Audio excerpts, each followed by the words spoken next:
Wilfried, what is your concern level defensively with this team right now, taking into account obviously the injuries that you guys have had and knowing some of those guys are coming back and you're bringing in a player, but I think it's been since the Galaxy game that you've had a shutout. You've only had 3 on the season. Where do you kind of stand on a concern level there?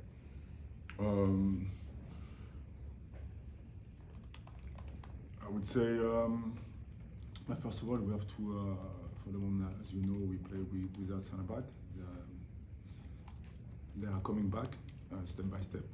So it's gonna be good also for the team to play also with a proper center back. What I mean by that is I'm happy also with the performance of my center back actually. Because we are able to defend well with the ball, because we take care of the ball in a good way, and we are able to find a good way to attack. After that, I'm going to give you an example in terms of the box defending. The two we showed yesterday, two actions where we could have done better, and this is not usual for them. Do you understand that? Yeah. For them, because they don't play in this position. Yeah. So this is something that we've been working on, and something that they have to see in terms of details, how to have the right body position. Because for me, I was playing center back. This is one of the most difficult action to defend, because you have to take care of the ball, you have to take care of your opponent, you have to take care of your teammate, and you have also to see and to judge the pace of the ball. Mm-hmm. So it's all about in terms of body position and how to deal with the forward. So again, I know that when all the center back will come back, also we're gonna consider also maybe goals also so because this is the way it is. So for me, this is more a collective aspect. The goal that we conceded against New York City, it could have been a midfielder, it could have been a forward. This is more about decision making. And before that, yes, we didn't have the right decision making, but also this is a specificity on that. But before that, we could have done better to keep the ball longer up the pitch. For me, this is more about to find the balance between when we attack and when we defend. But the game that we did against New York City, I was pleased because we didn't have the ball as often as we do it, but we defended well. So yes, 2 or 3 opportunities in terms of box defending, but after that, we did a good job defensively. So it's to find the balance. It's to find the balance between depending the opposition. But I'm not concerned. The goal that we conceded at the end.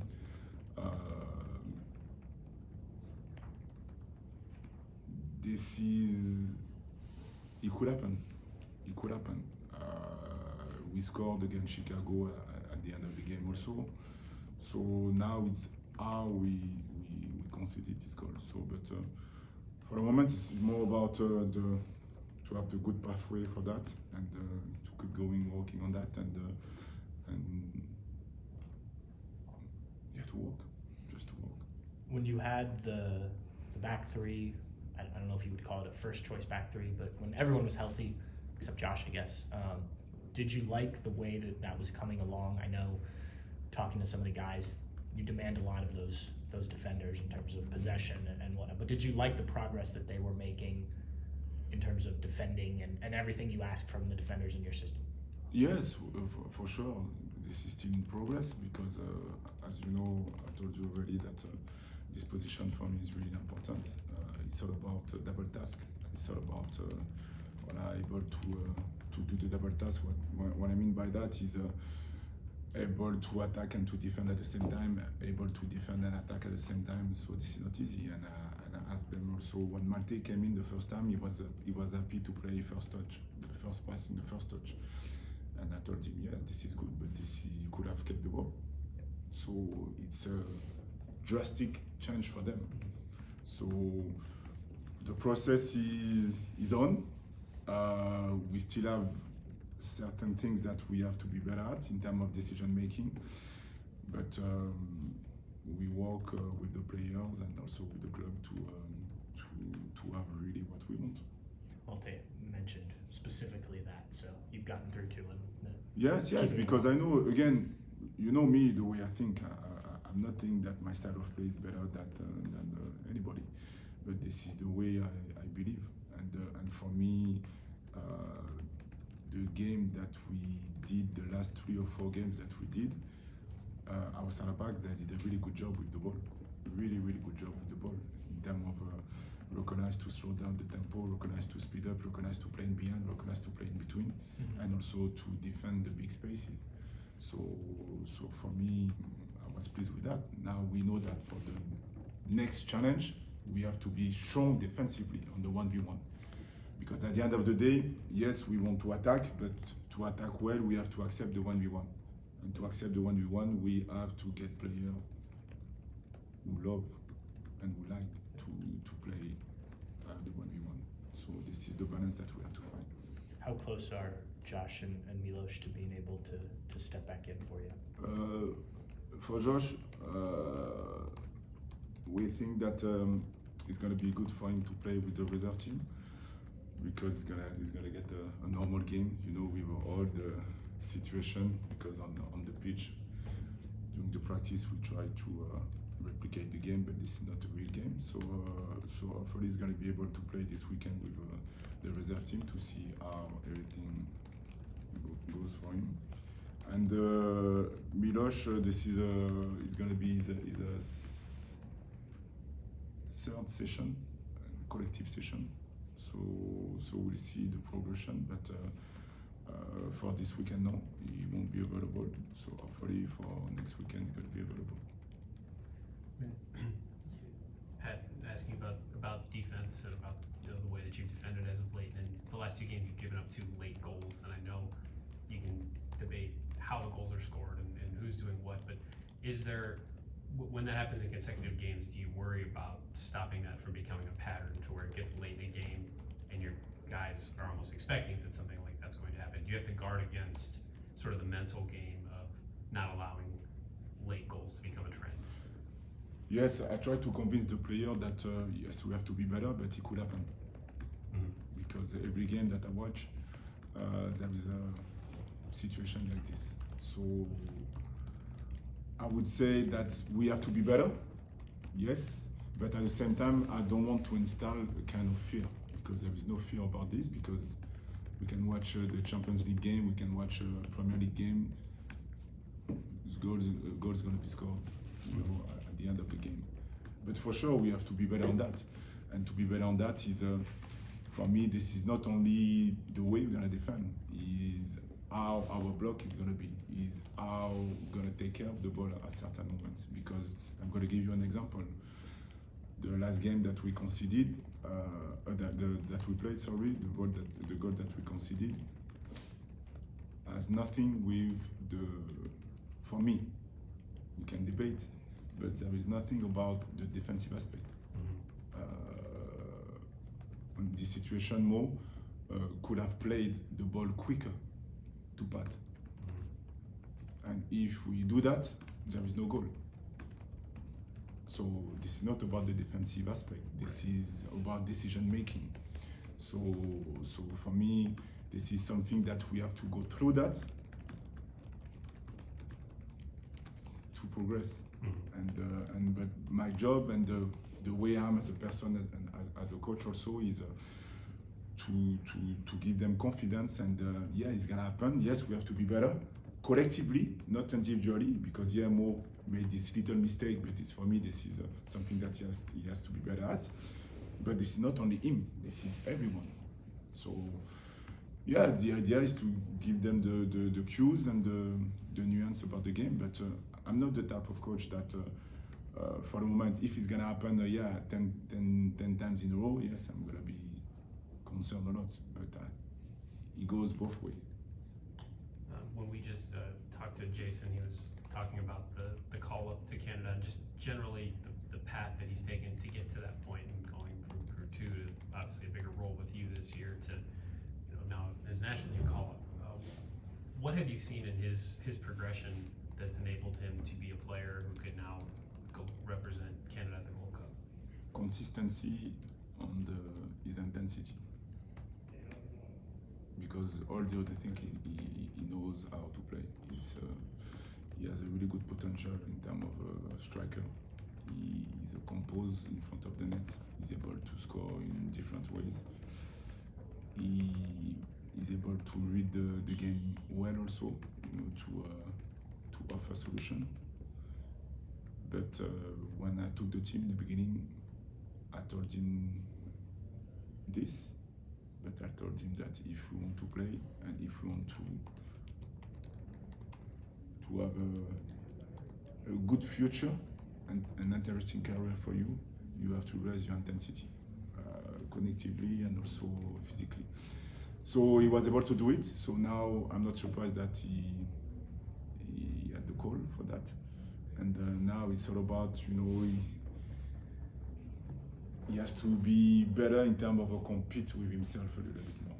And he's been better with that, but this is not enough, and he knows that. But he's been improving a lot, so I'm happy for him, and he deserves it.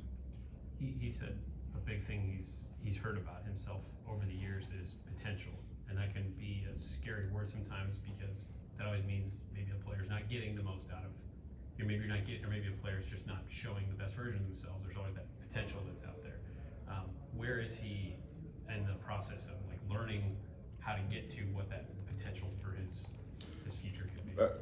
I would say this is what he's doing for the moment. That's why he played more games, more minutes for us. That's why he did also a good game. He scored goals, he made assists, and he fought also at certain moments.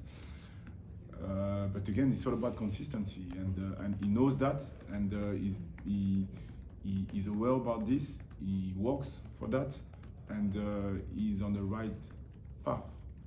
But sometimes we have to slap him a bit because he has a tendency to go back to the normal habit, I would say. But it's also normal because this is a process that he has to go through to understand what we want. But we are here to help him and also the player, but he has to help himself. And this is what he's doing. So that's why, for the moment, he does a good thing. When a player gets an opportunity like that, be it Jason, Aiden, any player, what do you want them to take away from maybe their first or early on experiences with a national team that they can bring back to the club level? No, try to take everything. The takeaways is going to be about everything because it's all about details.